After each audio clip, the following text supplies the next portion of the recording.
ಇವತ್ತು ವಿಶೇಷವಾಗಿ ಈ ಶತಮಾನೋತ್ಸವ ಕಾರ್ಯಕ್ರಮಕ್ಕೆ ಇವತ್ತು ಜಗತ್ತಿನಾದ್ಯಂತ ಬಂದಿರತಕ್ಕಂಥ ಎಲ್ಲ ಅಲ್ಯುಮಿನಿ 100 ವರ್ಷ ಮೈಸೂರು ಮೆಡಿಕಲ್ ಕಾಲೇಜು ಭಾಳ ಒಂದು ದೊಡ್ಡ ಸಾಧನೆ. ಯಾಕಂದರೆ ಈ 100 ವರ್ಷಗಳಲ್ಲಿ ಸಾವಿರಾರು ಜನ ಡಾಕ್ಟರ್ಸು ಈ ಒಂದು ಪ್ರತಿಷ್ಠಿತ ಸಂಸ್ಥೆಯಿಂದ ಪಾಸಾಗಿ ನಮ್ಮ ದೇಶದಲ್ಲಿ ಅಷ್ಟೇ ಅಲ್ಲ ಇಡೀ ಜಗತ್ತಿನಲ್ಲೇ ಒಳ್ಳೆ ಸೇವೆಯನ್ನು ಕೊಡ್ತಾ ಇರ್ತಕ್ಕಂಥ ಅನೇಕ ಇವತ್ತು ಪ್ರಖ್ಯಾತ ವೈದ್ಯರು ತಾವೆಲ್ಲ ಇಲ್ಲಿ ಬಂದಿದ್ದೀರಿ. ತಮ್ಮೆಲ್ರಿಗೂ ನಾನು ಸರ್ಕಾರದ ವತಿಯಿಂದ ಈ ಮೈಸೂರು ನಗರಕ್ಕೆ ತಮಗೆ ಸ್ವಾಗತವನ್ನು ಕೊಡ್ತೀನಿ. ಮತ್ತು ತಮಗೆಲ್ಲ ಗೊತ್ತಿದೆ ಮೈಸೂರು ಭಾಳ ಒಂದು ಸುಂದರವಾಗಿರ್ತಕ್ಕಂಥ ನಗರ. ತಾವೆಲ್ಲ ಇಲ್ಲಿ 5 ವರ್ಷ ಇದ್ದು ಓದಿದ್ದೀರಿ. ಹಾಗಾಗಿ ಮೈಸೂರು ನಿಮಗೆ ಭಾಳ ಹೃದಯಕ್ಕೆ ಹತ್ತಿರವಾಗಿರ್ತಕ್ಕಂಥ ಒಂದು ಊರು ಅಂತಕ್ಕಂಥದ್ದು ನನ್ನ ಭಾವನೆ. ಹಾಗಾಗಿ ತಾವೆಲ್ಲ ಇಲ್ಲಿ ಬಂದಿದ್ದೀರಿ. ಈ ಒಂದು ಸಮಾರಂಭದಲ್ಲಿ ಪಾಲ್ಗೊಂಡು ನಾವು ಓದ್ತಕ್ಕಂಥ ಸಂಸ್ಥೆ ಭಾಳ ನಮಗೆ ಹತ್ತಿರವಾಗಿರ್ತಕ್ಕಂಥದ್ದು, ನಮಗೆ ಭಾಳ ಪ್ರೀತಿಯ ಒಂದು ಪಾತ್ರ ಆಗಿರ್ತಕ್ಕಂಥ ಒಂದು ಸಂಸ್ಥೆ ಆಗಿರುತ್ತೆ. ಹಾಗಾಗಿ ಈ ಸಂಸ್ಥೆಯ ಶತಮಾನೋತ್ಸವಕ್ಕೆ ತಾವೆಲ್ಲ ಬಂದಿದ್ದೀರಿ.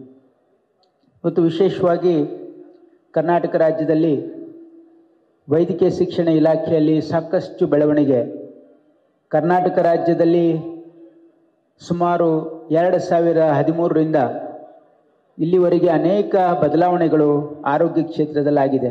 ಅದು ಯಾರಿಂದ ಸಾಧ್ಯ ಆಗಿದೆ ಅಂದರೆ ಮಾನ್ಯ ಮುಖ್ಯಮಂತ್ರಿಗಳಾಗಿರ್ತಕ್ಕಂಥ ಸಿದ್ದರಾಮಯ್ಯನವರು 2013ರಲ್ಲಿ ಅವರು ಮುಖ್ಯಮಂತ್ರಿ ಆಗಿದ್ದಾಗ ಒಂದು ನಿರ್ಣಯವನ್ನು ತೆಗೆದುಕೊಂಡು ಕರ್ನಾಟಕ ರಾಜ್ಯದ ಪ್ರತಿಯೊಂದು ಜಿಲ್ಲೆಯಲ್ಲಿ ನಾವು ಸರ್ಕಾರಿ ಮೆಡಿಕಲ್ ಕಾಲೇಜನ್ನು ಸ್ಥಾಪನೆ ಮಾಡಬೇಕು ಅಂತಕ್ಕಂಥ ನಿರ್ಣಯ ತೆಗೆದುಕೊಂಡು ಇವತ್ತು ನಮ್ಮ ಕರ್ನಾಟಕ ರಾಜ್ಯದಲ್ಲಿ 22 ಸರ್ಕಾರಿ ಮೆಡಿಕಲ್ ಕಾಲೇಜ್ಗಳಿವೆ. ಪ್ರಾರಂಭದಲ್ಲಿ 4 ಸರ್ಕಾರಿ ಮೆಡಿಕಲ್ ಕಾಲೇಜ್ ಇತ್ತು. ಆದರೆ ಇವತ್ತು ನಮ್ಮ ಕರ್ನಾಟಕ ರಾಜ್ಯದಲ್ಲಿ 24 ಸರ್ಕಾರಿ ಕಾಲೇಜ್ಗಳು ಸ್ಥಾಪನೆ ಮಾಡಿ ಮತ್ತು ಇಡೀ ದೇಶದಲ್ಲೇ ಅತಿ ಹೆಚ್ಚು ಮೆಡಿಕಲ್ ಕಾಲೇಜ್ ತಮಿಳುನಾಡು ಮತ್ತು ಕರ್ನಾಟಕ 71 ಮೆಡಿಕಲ್ ಕಾಲೇಜ್ ಇವತ್ತು ನಮ್ಮ ಕರ್ನಾಟಕದಲ್ಲಿದೆ. ಕರ್ನಾಟಕ ರಾಜ್ಯ ವೈದ್ಯಕೀಯ ಶಿಕ್ಷಣ ಕ್ಷೇತ್ರದಲ್ಲಿ ಸಾಕಷ್ಟು ಸಾಧನೆ ಮಾಡಿರ್ತಕ್ಕಂಥ ರಾಜ್ಯ. ಮತ್ತು ಮಾನ್ಯ ಮುಖ್ಯಮಂತ್ರಿಗಳ ಉದ್ದೇಶ ನಾವು ಯಾಕೆ ಸರ್ಕಾರಿ ಮೆಡಿಕಲ್ ಕಾಲೇಜ್ ಮಾಡಬೇಕು ಅಂತಂದರೆ ಅದರಿಂದ 2 ಲಾಭ ಇದೆ. ಮೊದಲನೇ ಲಾಭ, ನಾವು ಸರ್ಕಾರಿ ಮೆಡಿಕಲ್ ಕಾಲೇಜ್ ಸ್ಥಾಪನೆ ಮಾಡೋದ್ರಿಂದ ಅದು 100% ಸೀಟು ಮೆರಿಟ್ ಕೋಟಾಗಿ ಹೋಗ್ತದೆ.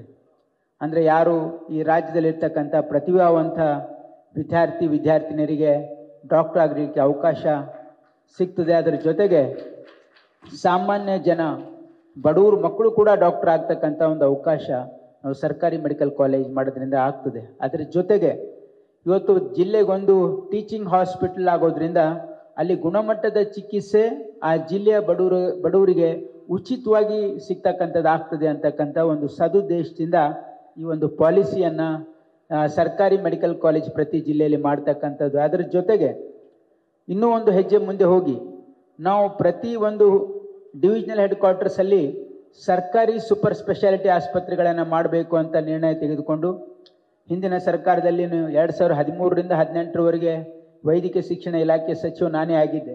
ಇದೇ ಜವಾಬ್ದಾರಿ ಕೊಟ್ಟಿದ್ದರು.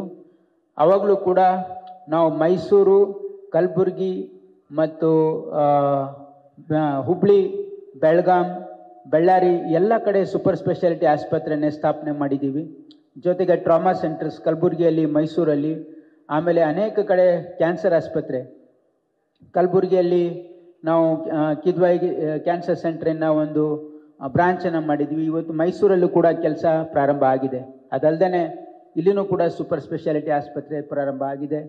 ಮತ್ತು ಅನೇಕ, ಯಾಕಂದರೆ ನಾವು ಟರ್ಷರಿ ಕೇರಲ್ಲೂ ಕೂಡ ನಾವು ಸರ್ಕಾರಿ ಒಂದು ಆಸ್ಪತ್ರೆ ಮಾಡಿದರೆ ನಾವು ವೆಚ್ಚವನ್ನು ನಾವು ಕಂಟ್ರೋಲಲ್ಲಿ ಇರ್ಬೋದು. ಇಲ್ಲಾಂದರೆ ಖಾಸಗಿ ಒಂದು ಕಾರ್ಪೊರೇಟ್ ಹಾಸ್ಪಿಟ್ಲಲ್ಲಿ ದುಬಾರಿ ವೆಚ್ಚದಲ್ಲಿ ಸಾಮಾನ್ಯ ಜನ ಚಿಕಿತ್ಸೆ ಪಡೆಯೋಕ್ಕೆ ಸಾಧ್ಯ ಆಗೋದಿಲ್ಲ. ಹಾಗಾಗಿ ನಾವು ಸರ್ಕಾರಿ ಒಂದು ಆಸ್ಪತ್ರೆಗಳನ್ನು ಮಾಡಿದರೆ ಸೂಪರ್ ಸ್ಪೆಷಾಲಿಟಿಯಲ್ಲೂ ಕೂಡ ಸಾಮಾನ್ಯ ಜನರಿಗೆ ಅದರಿಂದ ಅನುಕೂಲ ಆಗ್ತದೆ ಅಂತಕ್ಕಂಥ ಒಂದು ಭಾವನೆಯಿಂದ ಇಲ್ಲಿ ಜಯದೇವ ಇನ್ಸ್ಟಿಟ್ಯೂಟ್ ಆಫ್ ಕಾರ್ಡಿಯಾಲಜಿ ಮೈಸೂರಲ್ಲಿ ಮಾಡಿದ್ರಿಂದ ಈ ಭಾಗದ ಅನೇಕ ಜನರಿಗೆ ಅನುಕೂಲ ಆಗ್ತಾ ಇದೆ. ನಾವು ಕಲಬುರಗಿಯಲ್ಲೂ ಕೂಡ ಜಯದೇವ ಇನ್ಸ್ಟಿಟ್ಯೂಟನ್ನು ಮಾಡಿದ್ದೀವಿ. ಅದು ಮುಂದಿನ ತಿಂಗಳು ಅದು ನಾವು ಉದ್ಘಾಟನೆಯನ್ನು ಕೂಡ ಮಾಡ್ತಾ ಇದ್ದೀವಿ. ಮತ್ತು ಹುಬ್ಬಳ್ಳಿಯಲ್ಲೂ ಕೂಡ ಒಂದು ಜಯದೇವ ಆಸ್ಪತ್ರೆ ಇನ್ನೊಂದು ಬ್ರಾಂಚನ್ನು ಕೂಡ ಮಾಡ್ತಾ ಇದ್ದೀವಿ. ಉದ್ದೇಶ ಏನು ಅಂತಂದರೆ ಸೂಪರ್ ಸ್ಪೆಷಾಲಿಟಿ ಕೇರಲ್ಲೂ ಕೂಡ ನಾವು ಸರ್ಕಾರಿ ಒಂದು ಆಸ್ಪತ್ರೆಗಳನ್ನು ಸ್ಥಾಪನೆ ಮಾಡಿದರೆ ಅದರಿಂದ ಸಾಮಾನ್ಯ ಜನರಿಗೆ ಅನುಕೂಲ ಕೂಡ ಆಗ್ತದೆ. ಮತ್ತು ಕಾರ್ಪೊರೇಟ್ ಹಾಸ್ಪಿಟ್ಲಿಗೆ ನಾವು ಕಾಂಪಿಟೇಷನ್ ಕೊಡಬೇಕು. ಅವ್ರ ಜೊತೆ ನಾವು ಇಷ್ಟು ಕಮ್ಮಿ ದರದಲ್ಲಿ ಈ ಚಿಕಿತ್ಸೆ ಮಾಡಲಿಕ್ಕೆ ಸಾಧ್ಯ ಇದೆ ಅಂತಕ್ಕಂಥ ತೋರಿಸಿದರೆ ಅವರು ಕೂಡ ತಮ್ಮ ರೇಟ್ಸನ್ನು ಕಮ್ಮಿ ಮಾಡ್ತಾರೆ ಅಂತಕ್ಕಂಥ ಒಂದು ಉದ್ದೇಶದಿಂದ ಈ ಎಲ್ಲ ಬೆಳವಣಿಗೆಗಳಾಗ್ತಾ ಇವೆ. ಹಾಗಾಗಿ ಇವತ್ತು ಆರೋಗ್ಯ ಕ್ಷೇತ್ರದಲ್ಲಿ ಮತ್ತು ವೈದ್ಯಕೀಯ ಶಿಕ್ಷಣ ಕ್ಷೇತ್ರದಲ್ಲಿ ಅನೇಕ ಒಂದು ಹೊಸ ಆಯಾಮಗಳನ್ನು ಬರೆದಿರ್ತಕ್ಕಂಥ ಮಾನ್ಯ ಮುಖ್ಯಮಂತ್ರಿಗಳಾಗಿರ್ತಕ್ಕಂಥ ಸಿದ್ದರಾಮಯ್ಯನವರು ಈ ಶತಮಾನೋತ್ಸವದ ಒಂದು ಕೊಡುಗೆಯಾಗಿ ಇಲ್ಲಿ ಒಂದು OPD ಬ್ಲಾಕು, ಆಮೇಲೆ ಇಂಡಿಯನ್ ಇನ್ಸ್ಟಿಟ್ಯೂಟ್ ಆಫ್ ನೆಫ್ರೋಯೂರಾಲಜಿಯ ಒಂದು ಬ್ರಾಂಚನ್ನು ಇಲ್ಲಿ ಪ್ರಾರಂಭ ಮಾಡ್ತಾ ಇದ್ದೀವಿ, 100 ಬೆಡ್ ಹಾಸ್ಪಿಟಲ್ಲು. ಹಾಗಾಗಿ ಆಮೇಲೆ ಇದು ಸಂಪೂರ್ಣ ನವೀಕರಣ ಮಾಡ್ತಕ್ಕಂಥದ್ದು ಕೂಡ ಮಾನ್ಯ ಮುಖ್ಯಮಂತ್ರಿಗಳು ಅನುಮೋದನೆ ಮಾಡಿದ್ದಾರೆ. ಹಾಗಾಗಿ ಈ ಶತಮಾನೋತ್ಸವ ಕಾರ್ಯಕ್ರಮ ನೆನಪಿನಲ್ಲಿ ಅನೇಕ ಇಲ್ಲಿ ಅಭಿವೃದ್ಧಿ ಕಾಮಗಾರಿಗಳು ಆಗ್ತಾ ಇವೆ. ಮತ್ತು ಈ ವರ್ಷದಿಂದ ಮೈಸೂರು ಮೆಡಿಕಲ್ ಕಾಲೇಜಿಗೆ 150 ಸೀಟ್ಸಿಂದ ನಾವು 200 ಸೀಟ್ಸಿಗೆ ಇದು ಅನೌನ್ಸು ಕೂಡ ಮಾಡಿದ್ದೀವಿ. ಈ ಸರಿ ನಮಗೆ ಪರ್ಮಿಷನ್ನು ಕೂಡ ಬಂದಿದೆ. ಹಾಗಾಗಿ ಈ ಶತಮಾನೋತ್ಸವದಲ್ಲಿ ಇಲ್ಲಿ 50 ಸೀಟು ಜಾಸ್ತಿ ನಮ್ಮ ಮಕ್ಕಳು ಓದಲಿಕ್ಕೆ ಸಾಧ್ಯ ಆಗ್ತಾ ಇದೆ. ಮೈಸೂರು ಮೆಡಿಕಲ್ ಕಾಲೇಜು ಇಡೀ ಕರ್ನಾಟಕ ರಾಜ್ಯದಲ್ಲಿ ಬೆಂಗಳೂರು ಮೆಡಿಕಲ್ ಕಾಲೇಜು ಮತ್ತು ಮೈಸೂರು ಮೆಡಿಕಲ್ ಕಾಲೇಜು ಇವೆರಡು ಭಾಳ ಪ್ರತಿಷ್ಠಿತ ಮತ್ತು ಎಲ್ಲ ಟಾಪ್ ಸ್ಟೂಡೆಂಟ್ಸ್ ರಾಜ್ಯದಲ್ಲಿ ಇವೆರಡು ಕಾಲೇಜನ್ನು ಆಯ್ಕೆ ಮಾಡ್ತಕ್ಕಂಥದ್ದು ನಾವು ಭಾಳ ವರ್ಷಗಳಿಂದ ನೋಡ್ಕೊಂಡು ಬಂದಿದ್ದೀವಿ. ಹಾಗಾಗಿ ಈ ಸಂಸ್ಥೆಯ ಇನ್ನೂ ಹೆಚ್ಚಿನ ಬೆಳವಣಿಗೆಗೆ ನಮ್ಮ ಸರ್ಕಾರದ ಸಂಪೂರ್ಣ ಸಹಕಾರ ಇರ್ತದೆ. ಮತ್ತು ತಾವೆಲ್ಲ ಕೂಡ ಈ ಒಂದು ಶತಮಾನೋತ್ಸವ ಕಾರ್ಯಕ್ರಮಕ್ಕೆ ತಮ್ಮೆಲ್ಲ ಕೆಲಸಗಳನ್ನು ಬದಿಗೊತ್ತಿ ಜಗತ್ತಿನಾದ್ಯಂತ ಮತ್ತು ದೇಶಾದ್ಯಂತ ಬಂದಿರತಕ್ಕಂಥ ಎಲ್ಲ ವೈದ್ಯರಿಗೆ ನಾನು ಮತ್ತೊಮ್ಮೆ ಅವರಿಗೆ ಅಭಿನಂದನೆ ಸಲ್ಲಿಸಿ ಎರಡು ಮಾತನ್ನು ಮುಗಿಸ್ತೀನಿ. ನಮಸ್ಕಾರ. ನ್ಯೂಸ್ ಫಸ್ಟ್ ನಿರ್ಭೀತಿಯಿಂದ ನಿಮ್ಮ ಪರವಾಗಿ.